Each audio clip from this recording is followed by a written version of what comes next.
पश्चिमी मीडिया ने दावा किया कि बखमुत की बाजी पलटने के लिए यूक्रेन के आर्मी चीफ खुद जंग के मैदान में पहुंच गए। एक रोज पहले ही यूक्रेन के राष्ट्रपति जेलेंस्की ने यह दावा किया था कि उनकी सेना ने बखमुत में 24 घंटों में रूस के 1600 सैनिकों को ढेर कर दिया।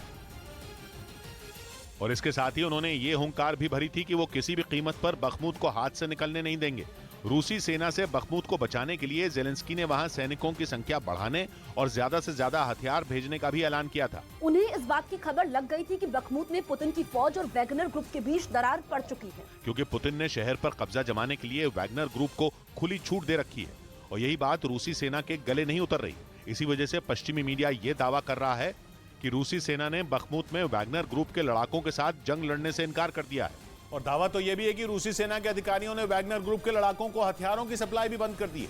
पश्चिमी मीडिया का कहना है कि रूसी सेना के इस रवैये ने वैगनर ग्रुप के मुखिया येवगेनी प्रिगोजिन को गुस्से से भर दिया और उन्होंने आरोप लगाया कि जानबूझकर उनके लड़ाकों को मौत के मुंह में धकेला जा रहा है। येवगेनी प्रिगोजिन ने आशंका जताई कि अगर जल्द ही हथियार नहीं भेजे गए तो बखमुत में बड़ी संख्या में वैगनर ग्रुप के लड़ाके मारे जाएंगे। पश्चिमी मीडिया का दावा है कि इसी वजह से जेलेंस्की रूसी सेना और वैगनर ग्रुप में पड़ी दरार का फायदा उठाने में जुट गए हैं, क्योंकि उन्हें बखमुत में हारी हुई बाजी पलटने का एक मौका दिखने लगा है। इसीलिए जेलेंस्की ने यह ऐलान कर दिया कि उनके सैनिक किसी भी सूरत में रूस के आगे नहीं झुकेंगे। और तो और यूक्रेन के आर्मी चीफ अलेक्जेंडर सिर्स्की भी बखमुत पहुंच गए, जहां उन्होंने रूसी सेना से जंग लड़ रहे सैनिकों से मुलाकात की और उनका हौसला बढ़ाया। मतलब साफ है कि बखमुत से रूसी सेना को खदेड़ने के लिए जेलेंस्की एक बार फिर नई रणनीति और दुगने जोश के साथ जंग के मैदान में है, जबकि पुतिन ने भी यूक्रेन के इस औद्योगिक शहर को जीतने के लिए अपना पूरा जोर लगा दिया। और यूक्रेन के सैनिकों को वहां से खदेड़ने के लिए रूसी सेना न सिर्फ जमीन बल्कि आसमान से भी हमले कर रही है। पश्चिमी मीडिया के मुताबिक पिछले 24 घंटों में रूसी सेना ने बखमुत पर 22 हवाई हमले किए। इसके अलावा शाहिद 136 ड्रोन से भी यूक्रेन की सेना पर धावा बोला गया।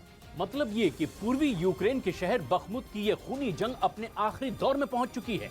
रूसी सेना और वैगनर ग्रुप के लड़ाकों के साथ जेलेंस्की के सैनिकों के बीच आर पार की जंग छिड़ी हुई है। हालांकि वैगनर ग्रुप का दावा है कि उसके लड़ाकों ने बखमुत के पूर्वी इलाके पर पूरी तरह कंट्रोल कर लिया है और आने वाले कुछ दिनों में पूरे शहर पर उनका कब्जा हो जाएगा। इधर दिल्ली में केजरीवाल सरकार की कैबिनेट में फेरबदल किया गया। सौरभ भारद्वाज और आतिशी ने मंत्री पद की शपथ ली और दोनों मंत्रियों के विभागों का बंटवारा भी कर दिया गया, जिसमें आतिशी को मनीष सिसोदिया के शिक्षा विभाग की जिम्मेदारी दी गई।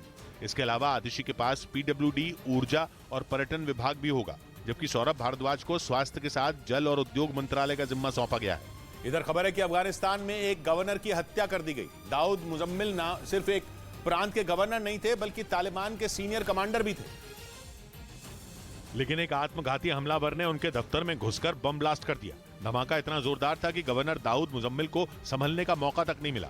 उनके साथ उनके दफ्तर का एक कर्मचारी भी इस हमले में मारा गया। उनके दफ्तर का जो वीडियो सामने आया वो हैरान करने वाला था। दफ्तर की खिड़कियों के शीशे ही नहीं बल्कि दरवाजे तक टूट गए। एक ही पल में उनका दफ्तर कबाड़ खाने में बदल गया। उनके सुरक्षाकर्मी जान बचाकर भागते हुए दिखे। अभी तक ये साफ नहीं है कि यह हमला किसने किया, लेकिन शक की सुई इस्लामिक स्टेट खुरासान प्रोविंस पर अटकी है, क्योंकि आईएसकेपी ने पिछले कुछ महीनों में तालिबान पर कई हमले किए हैं, लेकिन ये हमला उनमें सबसे बड़ा है।